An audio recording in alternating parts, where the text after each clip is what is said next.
Bismillah ar-Rahman ar-Rahim. Alhamdulillahi Rabbil Alameen. Wa salatu wa salamu ala ashrafil anbiya wal mursaleen. Muhammadur Rasulullah sallallahu alayhi wa alihi wa sahbihi wa sallam tasliman kathiran kathira.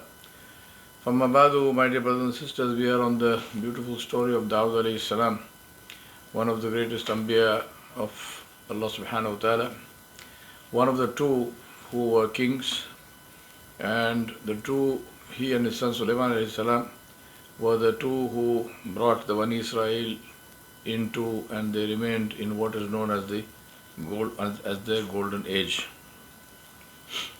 We talked about Dawud alayhi salam and his fadail, his attributes and the good things that Allah subhanahu wa ta'ala said about him.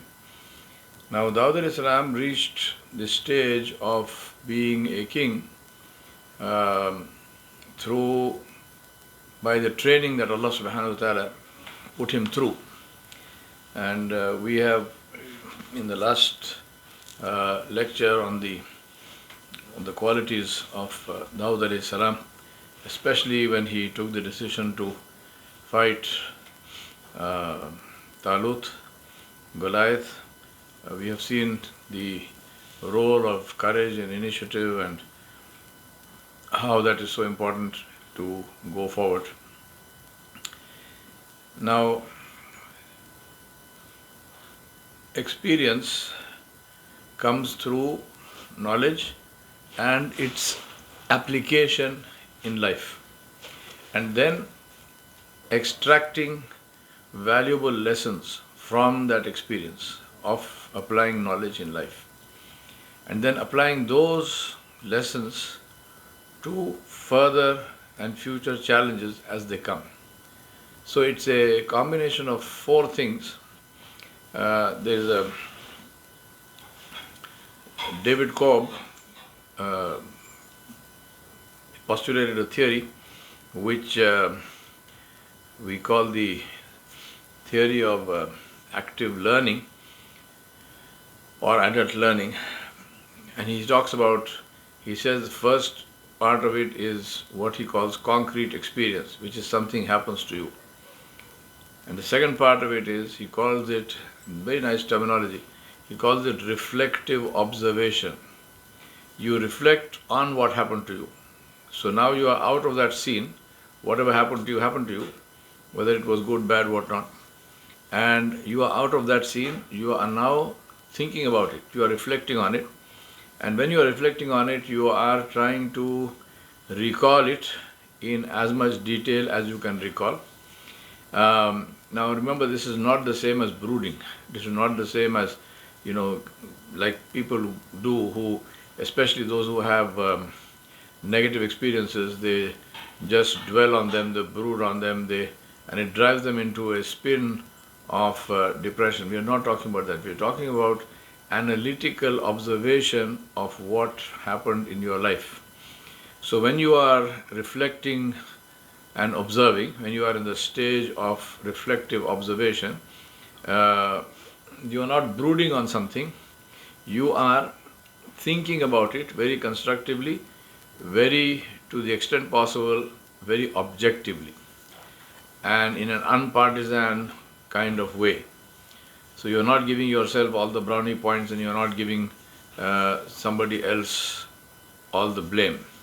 You are looking at it in the sense of saying, well, take for example, to make it more concrete, take for example a domestic conflict between you and your husband, you and your wife. So at the time of the conflict happened, whatever was the reason for the conflict, and things were said by both people, and you came out of that with a heavy heart. You came out of that, you felt hurt, you felt offended, and so forth. Now, in the sense of reflective observation, now when you are observing, you're not observing in that sense of reflective observation, in that stage. You are not sitting in that stage and saying, oh, you know what a nasty character that is, and how horrible, and that's the reason why my marriage is on the rocks, and that is the reason. No, you're not doing all that. It's like looking on as a third party within quotes, disinterested, meaning disinterested in the, you're interested in the in understanding, not in the result of whatever is happening. So you here as an observer, you are saying, well, okay, so this is what led to this conflict. What did he do? What did I do? What did she do? What did I do? What could I have done differently? What were my options at that time? At the time when this conflict was brewing, before it actually broke, before we came face to face and we said whatever we said, what were the factors which led to this conflict? When this conflict was brewing, why was it brewing? What could I have done? And remember, you're saying I have done for one simple reason, that is only you have control over what you do, right? Nobody else. Nobody else can have control over what you do. So there's no point in saying, this is what my husband should have done, this is what my wife should have done. No. What could I have done? So as an individual, what could I have done to deflate and diffuse that conflict before it actually became a conflict? Then I did not do that, but these were the options available to me. So you are now looking at it in a very objective sense, and you're saying these were the alternatives. These were the options that I had. I did not take them. I took something else, but the other, I could have done something else as well. I was not forced and compelled to behave in the way I behaved. Then you go forward from there and you say, okay, so this is one. Then you say, now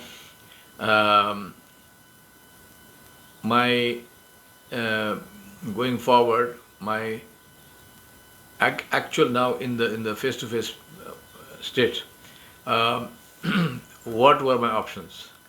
My husband or wife said this and I reacted in this way. Okay, that's what happened. And that's why the recollection of the concrete experience is important.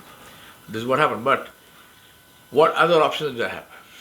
One option obviously I had was to remain silent. Lips are sealed. I say nothing. Remember always that until you say something, nothing can happen. Right? At least no adverse effect can happen. Usually, if you remain silent, then you cannot end up in a bad place. If you speak, then it's entirely possible that you might end up in a bad place. The famous quote of Sayyidina Umar ibn al-Khattab, he said that I have never regretted my silence. He said, I have regretted my speech many times. I have regretted my speech many times, but I have never regretted my silence. Right? So this is a very important thing for us to think about and to keep in mind. That silence is a very big benefit, very big benefit. It saves us a lot of unnecessary trouble if we just keep our mouth shut. Many times we feel compelled to speak, but later on when you reflect on that time and so on, you say, well, why was I compelled to speak? Who was asking me? Was somebody standing there and asking me, what is your opinion? Give me your opinion right now. I'll give you $1 million or I'll put a bullet in your head. I mean, why did I need to speak? If I had not spoken, so what? What would have changed on the face of the earth? And what did change on the face of the earth because I spoke? And if the incident, if it ended up in a bad way, then it ended up in a bad way and I was a contributor to that. Right? I'm not saying you are entirely responsible. Maybe you're not, but definitely you are a contributor. And your contribution is your speech. What you said. So this reflective observations phase is where you are reflecting on all these things in a very objective way, non-partisan way. You are not taking sides. You are not saying, oh, but fault is the other person. If only that person was different. No. You're saying this is mine. And I'm not saying you should blame yourself. I'm saying accept the fact that in your life, the only one who you can control is yourself. And the only one who can make a difference in your life is yourself. You cannot control anybody else. Nobody. If people could control others, then the uncle of Rasulullah, Abu Talib, would not have died without Iman. Abu Jahl and Abu Lahab would not have died without Iman. Because Rasulullah wanted Iman for them. But no. Allah put the control in the hands of the individual, and Allah subhanahu wa ta'ala then opens the door for that individual, the door on which that individual is knocking. They did not knock on the door of Hidayah, so that door was not open. Even though the Sarchashmaya Hidayat, the fountain of guidance, was Muhammad sallallahu alaihi wasallam. He was there. Despite that, they did not manage to drink from that fountain because they had no thirst for Hidayah. The fountain is always there. But to drink, Allah does not take and open our mouth and pour the water inside. No. To drink is our responsibility. We have been given the freedom. You want to drink, fountain is there. You want to die of thirst, that is your choice. So reflective observation.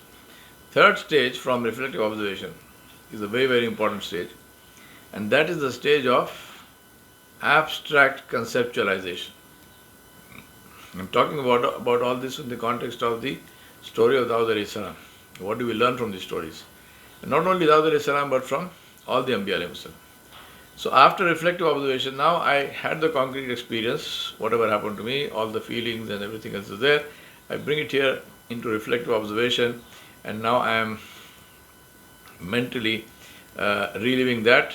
Again, as I said, not reliving as in brooding and going into depression, but reliving as in watching an experiment happening and ensuring that I have observed all different angles of it, and from that I conceptualize learnings. So what did I learn from what happened? Sad, glad, bad, mad feelings, all the data, what is my learning? And that learning is called abstract conceptualization. This is perhaps the most critically important part of everything, because what we do not conceptualize, we really do not learn. We may tell ourselves that we have learned it, but it doesn't happen. Learning means conceptualizing.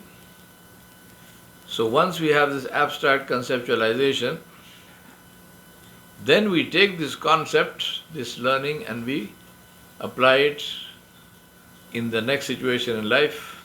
In this context of marriage, as I was saying, the next potential conflict, we apply the abstract concept. So for example, one abstract concept that I come up with to say, keep silent. So next conflict, I don't talk. Another abstract concept might be to say that even though no matter how difficult it might seem to be, no matter how distasteful it might seem to be, I am going to go out of my way to be nice to this other person, to my spouse who is, right now they are not my favorite person, but doesn't matter. I am going to be extra nice to that person, no matter what they say or do.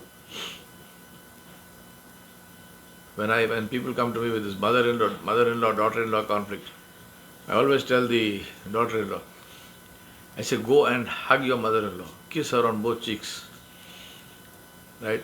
Be very, very, very sweet to her. Go out of your way. If she likes some particular thing, go make a special effort, go cook that and give it to her and sit with her and say, until you eat, I will not leave you. You have to eat this, and so on and so on and so on. So, no, it's very tough. She's a nasty one. That's the reason I'm saying it's tough.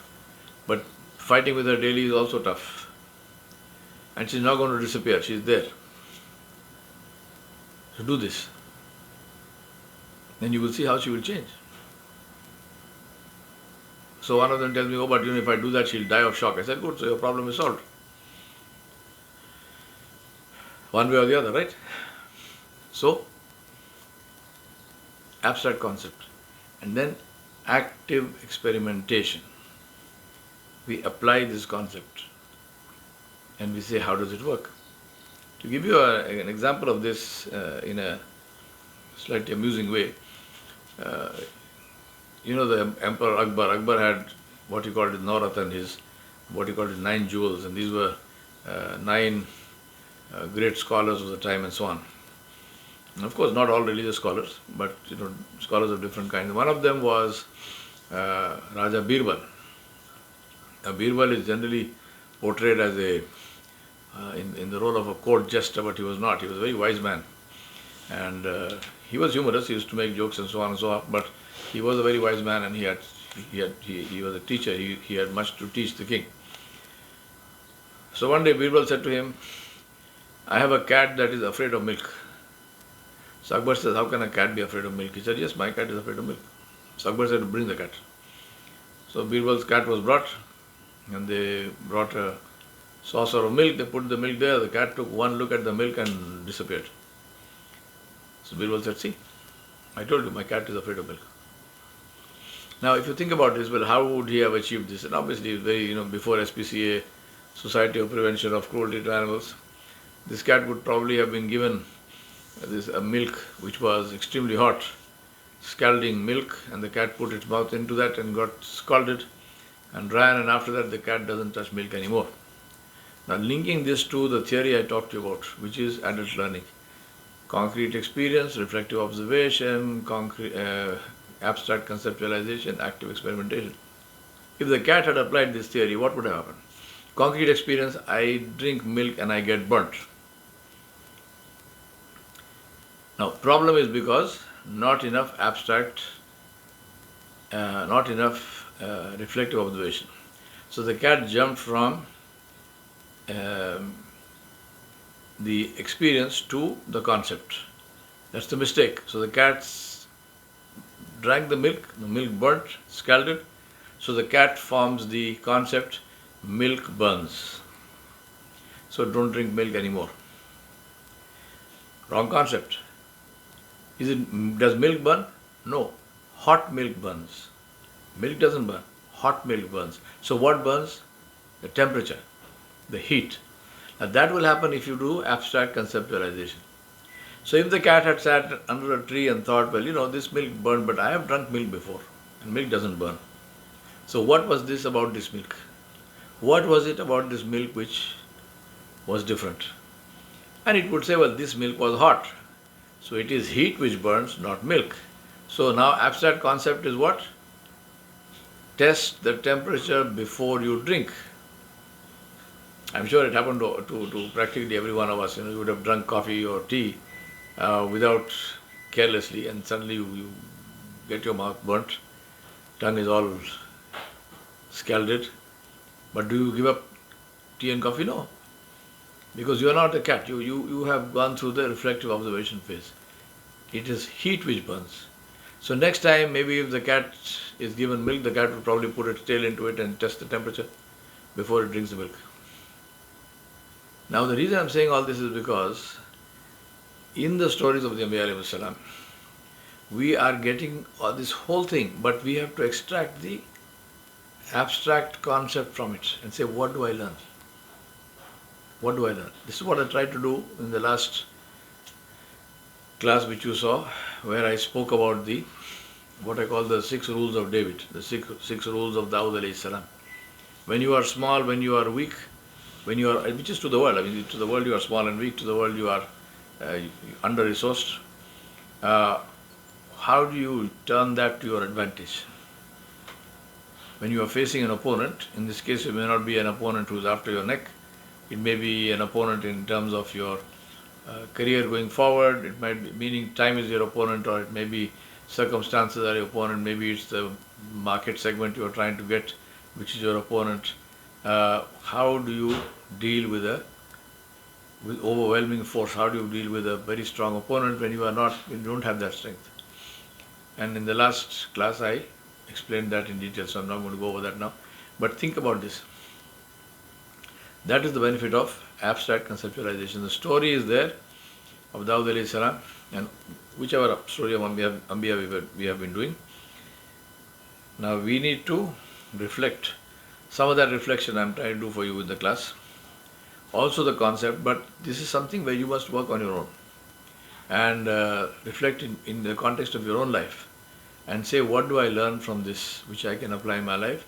And then active experimentation, don't forget to apply it in your life and extract more learnings. So when you're doing active experimentation, when you're in that experiment, it's concrete experience, and then you need to sit and reflect and then you need to conceptualize. So it's like imagine a sort of diamond like this, So concrete experience, reflective observation, abstract conceptualization, and active experimentation, which goes back to concrete experience. So that's the theory. Now Dawud alayhi salam. Now, if you see this whole issue of training of the Anbiya alayhi salam, Musa alayhi salam learned through his training for his years in Egypt and then in Madian before Allah subhanahu wa ta'ala sent him to actually face Fir'aun. So Musa alayhi salam training while he was growing up in the palace of the Fir'aun was also part of his training. Allah subhanahu wa ta'ala was equipping him with leadership skills, with military skills, with all kinds of wonderful things that he would need going forward. Not everything which Allah subhanahu wa ta'ala teaches us is immediately clear in terms of its application at the time that Allah subhanahu wa ta'ala is teaching us that. Most things are not clear. It's only when we go forward in life that we realize, oh my God, I got this learning 20 years ago, 30 years ago, 50 years ago, when I was a child, when I was growing up. And that learning is now coming to my aid and helping me today in this role of mine, which is so different and so far removed from where I took this learning. This is the beauty of human learning. We learn in one place and we are able to take this learning and transport it and apply it in another place. So Musa alayhi salam learned skills in the palace of the Fir'aun. He learned military training, he learned governance, he learned discipline, he learned to deal with luxury. That's a huge training where because of exposure to that, the awe of luxury, of wealth, of money is removed from the heart because you're seeing it every day. This is one of the big problems today where we have people who, especially in the religious world, we have people who become imams or masajid and so on, but because of the humble backgrounds they come from, and the fact that in madaris they are not exposed to any thing, they are as sheltered as possible from the outside world. When they actually enter the outside world and they become the imam masjid or something, they are just overawed with what they are seeing, with the people around them, with their wealth and this and that, and then they become subservient to the people who run those masajid. They don't have the courage to stand up and say what is right and what is wrong, because they're so afraid. Now for that fear to go away, there's only one way, which is that in the time of your tarbiyah, as you're growing up, you should be exposed to different aspects of society, different aspects of things, where you see it, you feel it, you taste it, you experience it, you use it, and it's no longer something which takes your breath away, which puts fear into your heart. No. Been there, done that is a very good feeling to have in that kind of a context. So this is what Allah subhanahu wa ta'ala did with Musa alayhi salam. Musa alayhi salam grew up in the palace of the Pharaoh. So there was nothing in the palace of the Pharaoh that was going to impress Musa alayhi salam. He had seen it all. And then Allah subhanahu wa ta'ala took him from the palace of the Pharaoh and put him to graze sheep and goats. One end of the spectrum to the other. So he also learned what it means to be a shepherd, what it means to be alone, what it means to be a poor person. So neither of these things fazed him. And then Allah sent him to Fir'aun to announce and introduce Islam. Similarly, Rasulullah Sallallahu Alaihi Wasallam was put through test after test for 40 years before he was given Nabuwwat. The Sahaba went through test after test. Today we forget the importance of tarbiyah. So we fail even when we have knowledge. We have people of knowledge who come out with arrogance, which is the antithesis of knowledge. True knowledge, especially knowledge of the deen, knowledge of Allah subhanahu wa ta'ala and His Nabi alayhi salam, it inculcates and it should inculcate humility in the individual. The more learned you become, the more humble you become. You should become. But we see the opposite, unfortunately. We see people who learn and they become arrogant, very self-important. That's because there is no tarbiyah. There is no tazkiyah of the nafs. There is no tarbiyah. It's very, very important for us to understand this. Dawud alayhi salam had a mihrab. He had a place of seclusion where he used to pray in solitude, away from all distraction. And it was in his palace, in a secure place. It had a wall around it for security. And he did not allow anyone to disturb him while he was there inside this mihrab. Now in the night one day, suddenly he saw two men who appeared before him. They jumped over the wall and they came into the mihrab. So he was shocked. And he thought maybe they have come to kill him or something. But they said, we are not. They said to him, don't be afraid. We are actually litigants. We have brought you a case in which we want your judgment. Now this is happening in the middle of the night. Right? So in Surah Al-Sa'ad, Allah subhanahu wa ta'ala mentioned this story, and he says, has the news of the litigants reached you when they climbed over the wall into his mihrab? When they entered in upon Dawud alayhi salam, he was terrified of them. They said, fear not, we are two litigants, one of whom has wronged the other. Therefore judge between us with truth, and do not treat us with injustice, and guide us to the right way. And then he says, verily, one of them says, verily, this is my brother, in religion, meaning he is my Muslim brother. He has 99 ewes, 99 female sheep, while I have only one ewe. And he says, give it to me, give me that one. And he overpowered me in speech, meaning that he somehow browbeat me and argued with me and convinced me to give me that. Now Dawud alayhi salam immediately said, this is wrong. He has wronged you in demanding your ewe in addition to his ewes.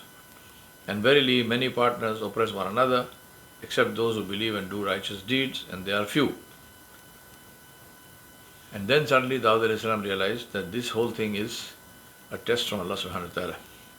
And Allah says, and Dawud guessed that we have tried him, and he sought forgiveness of his Rabb, and he fell down prostrate and turned to Allah subhanahu wa ta'ala in repentance. And this is the ayat of sujood, where Dawud alayhi salam suddenly realized that these are not people, these are angels. Allah has sent as a test to me. And so he fell in sujood and he asked Allah to forgive him, because the judgment that he gave was given in haste, because he did not listen to the other one. He did not listen to the other person as to why he asked and what happened and so on and so forth. So he just listened to one person and gave a judgment without listening to the other, which was injustice. And so he immediately sought forgiveness.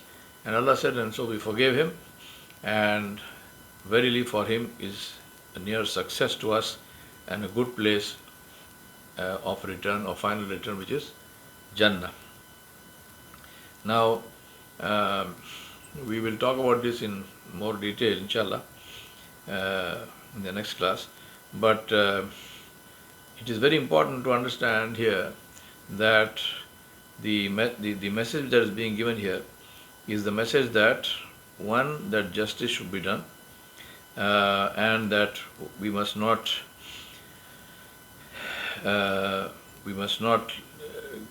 pass judgment listening to only one side of the story. Right? We must listen to both sides of the story before we give judgment on something. Understand also that in this case there was a judgment that was being sought. On the other hand, you might have a case where somebody comes and tells you a story and they ask you, this is what has happened, and so what should I do? So they're asking for advice. Now in that case, if you said that, look, based on what you are telling me, right, you're making it clear. You're making it clear that you do not have access to the other side of the story. You are not passing a judgment. Nobody has even asked for a judgment. So you are saying that, look, based on what you are telling me, this is what I think you should do. Then inshallah this is not injustice, because you're making it very clear. You're saying, I am not talking about this as a case that this is my judgment, right, wrong. No. I am saying based on your story, And of course, I am aware that this is only one side of the story. Based on your story, this is what I think you should do. If you say that, inshallah, this is not injustice. But if you pass a judgment and you say that other person is wrong and so on and so forth, then it's a different matter. We ask Allah subhanahu wa ta'ala to save us from being unjust in any case. And if we have been unjust, then we have the example of Dawud alayhi salam. Immediately, as soon as he realized that he had made a mistake, he asked Allah subhanahu wa ta'ala's forgiveness. He fell in sujood and he sought forgiveness. And Allah subhanahu wa ta'ala said, we forgive him. So alhamdulillah, if you seek forgiveness, Allah subhanahu wa ta'ala always forgives. We ask Allah to forgive us and to forgive all our brothers and sisters, whoever has done injustice, and we ask Allah subhanahu wa ta'ala to enable us to make amends and reparations and compensation, so that when we go before Him, we are not going with any debt in these terms. وصلى الله على نبي الكريم وعلى آله وصحبه أجمعين برحمتك يا أرحم الراحمين. والسلام عليكم ورحمة الله وبركاته.